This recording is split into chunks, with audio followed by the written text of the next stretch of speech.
இந்த அண்ணா தியேட்டர் வந்து ரிலீஸ் ஆன டைம், அதாவது அந்த அண்ணா தியேட்டர் அவங்க லான்ச் பண்ண அந்த டைம் பீரியட்ல 4K laser projection, Dolby Atmos, 7.1 அப்படி இப்படின்னு சொல்லி ஆரம்பிச்சானுங்க. மினிமம் ஆடியன்ஸ் வந்து அந்த தியேட்டரில் அதிகமாக புழங்குறாங்க. அப்படி இருக்கிற அந்த தியேட்டரில் வந்து இவங்க என்ன பண்ணுறாங்கன்னா, மெயின் ஸ்க்ரீனில் வந்து கீழே, அதாவது பால்கனிக்கு கீழே இருக்கிற அந்த போர்ஷன்ஸ் வந்து 120 ருபீஸ் வந்து சார்ஜஸ் பண்ணுறாங்க. மேலே வந்து பால்கனிக்கு வந்து 150 ருபீஸ் சார்ஜஸ் பண்ணுறாங்க.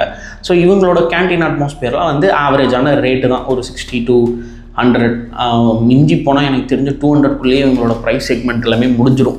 அது கூட நம்ம ஏற்றுக்கலாம். ஸோ அந்த தியேட்டரோட ஸ்க்ரீனிங் ப்ரொஜெக்ஷன் அது எப்படி இருக்குன்னு கேட்டிங்கன்னா, மட்டம் படம் வந்து ரொம்ப இருட்டாக இருக்கும், பிரைட்னஸ் இருக்காது ரொம்ப. அதாவது இப்போ நார்மலாக படம் வந்து 4Kல அவன் ஓட்டணும் அப்படின்னா 4Kல ஓட்ட மாட்டான். 720 பிக்சல் இல்லைன்னா 1080 பிக்சலில் தான் அவன் படத்தையே ஸ்க்ரீனிங்கே பண்ணுறான். ரீசன் என்னென்னா, ஆடியன்ஸ் வந்து கம்மியாக இருக்காங்க, ஏசி சார்ஜஸ், கரண்ட் பில்லு, அது இதில் என்னன்னா அது 4K ப்ரொஜெக்ஷன்னா 4K ப்ரொஜெக்ஷன் கொடு.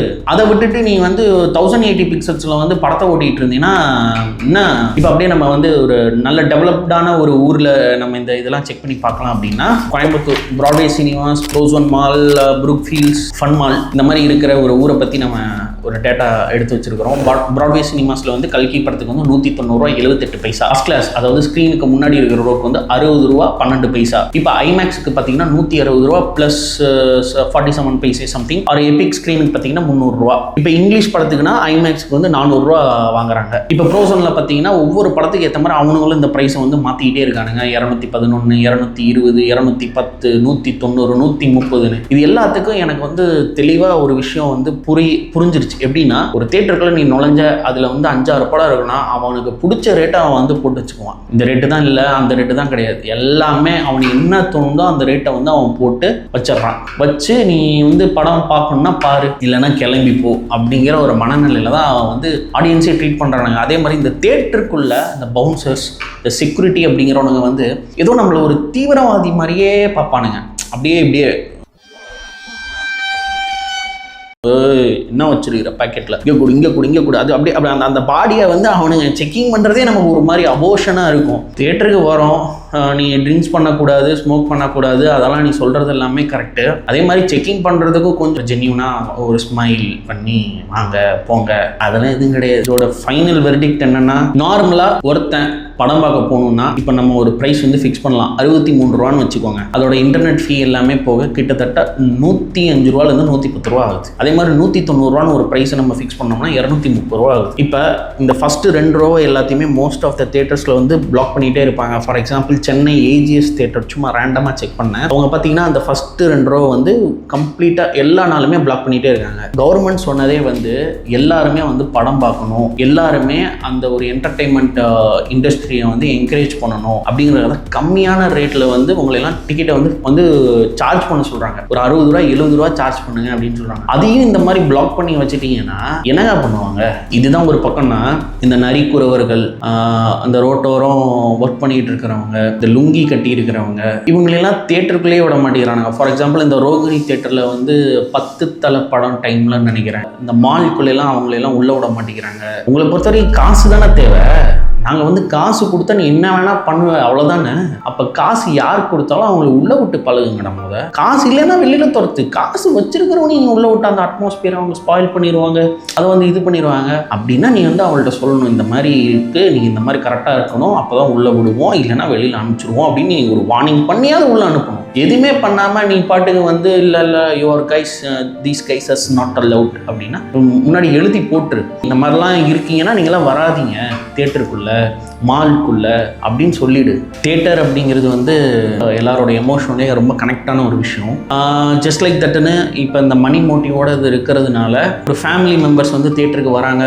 தான் பையன் வந்து தியேட்டரோட அட்மாஸ்பியரை வந்து அவன் எக்ஸ்பீரியன்ஸ் பண்ணணும், தான் பொண்ணு வந்து தியேட்டரோட அட்மாஸ்பியரை வந்து எக்ஸ்பீரியன்ஸ் பண்ணணும்னு நினைக்கிற ஒரு பேரண்ட்ஸ், ரொம்ப போர் அடிக்குது, ஒரு சின்னதாக ஒரு மந்த்லி ஒன்ஸ் ஒரு படத்துக்கு போகலாம் அப்படின்னா மினிமம் 5000 ரூபாலேருந்து 7000 ரூபா 8000 ரூபா செலவாகுது. ஸோ அப்படி இருக்கும்போது அந்த பேரண்ட்ஸ் வந்து அவங்களோட ப்ரைஸ் ரேஞ்சிங்கை பார்த்தே அந்த பேரண்ட்ஸ் வந்து டிக்கெட் புக் பண்ணுறத கம்மி பண்ணிட்டு வந்துட்டு இருக்காங்க. அதுதான் ரியாலிட்டி. இப்படியே போச்சுன்னா தியேட்டர் மட்டும் இல்லை, சினிமா எல்லாமே கம்ப்ளீட்டாக ஸ்பாயில் ஆகிடும். என்டர்டெயின்மெண்ட் மீடியம் அப்படிங்கிறது ஒன்லி ஓடிடி வீட்டுக்குள்ளேயே முடிஞ்சிட மாதிரி ஆகிடும். அப்புறம் தியேட்டருக்கு படம் பண்ணுறதுக்கு ஒரு 4-5 பெரிய ஹீரோஸ் மட்டும் தான் இருப்பாங்க. அவங்க படம் வர அன்னைக்கு மட்டும் தான் தியேட்டருக்கு ஆடியன்ஸ் வருவாங்க. மற்ற யார் படம் வந்தாலும் தியேட்டருக்கு ஆடியன்ஸ் கண்டிப்பாக வர மாட்டாங்க. ஓடிடியில் பார்த்துக்கலான்னு போய்கிட்டே இருப்பாங்க. இப்போ இந்த பிவிஆரில் வந்து பார்த்தீங்கன்னா இந்த பாஸ்போர்ட் அப்படின்னு சொல்லி மாதத்துக்கோ ஒரு 2 மாதத்துக்கு என்னமோ ஒரு 10 படம் பார்த்துக்கலாம், அந்த மாதிரிலாம் ஸ்கீம்ஸ்லாம் இருக்குது. அது எதுக்காகனா நார்த் இந்தியாவில் வந்து தியேட்டருக்கு யாருமே வரதில்லைன்னு. நம்ம ஊர்லேயே இவ்வளோ ப்ரைஸ் ரேஞ்சிங்க, நார்த் இந்தியாவிலாம் நார்மலாக நீங்கள் வந்து ஒரு தியேட்டருக்குள்ள நுழைஞ்சாலே 500 ரூபாய்க்கு கம்மியாக டிக்கெட் ப்ரைஸே கிடையாது. பிவிஆரில் சொல்கிறேன். அப்படி இருக்கும்போது அங்கெல்லாம் ஆடியன்ஸ் வரதுக்காகவே அவனுக்கு வந்து இந்த மாதிரி 10 படம் வந்து நீங்கள் ஒரு மாதத்தில் பார்க்கலாம், 2 மாதத்தில் பார்க்கலான்னு ஒரு பாஸ்போர்ட் மாதிரி அவனுக்கு அந்த ஒரு ஆப்ஷன் கொடுத்துருக்கானுங்க. ஸோ அந்த மாதிரி இங்கே இருக்கிற மல்டிப்ளெக்ஸஸ், இங்கே இருக்கிற சிங்கிள் ஸ்க்ரீனும் ரெகுலராக படம் பார்க்குறவன் ஃபேமிலி அப்படின்னா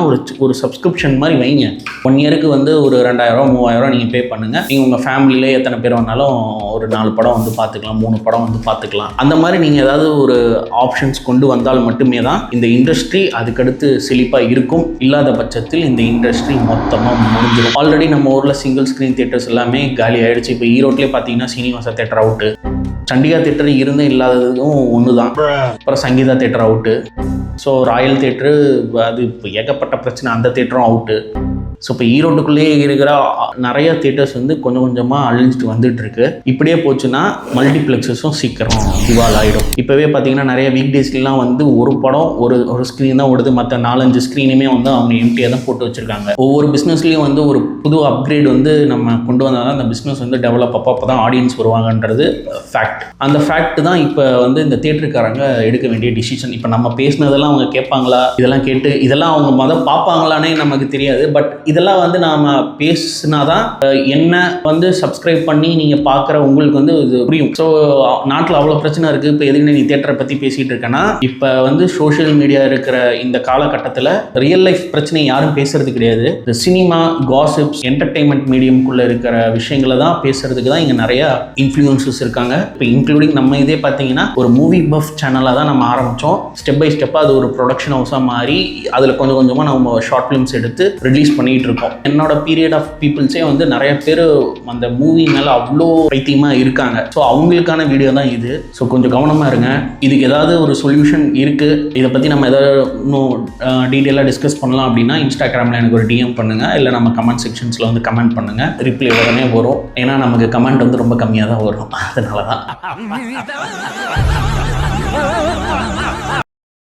இவங்கெல்லாம் இப்படி இருக்காங்கன்னா, இவங்களோட மோசமான ஒருத்தன் இருக்கிறான், மகாராஜா மல்டிப்ளெக்ஸ். அந்த மகாராஜா தேட்டரை பற்றி நம்ம தனியாக டீட்டெயில்டாக பேசலாம். ஸோ நன்றி, வணக்கம், பபாய்.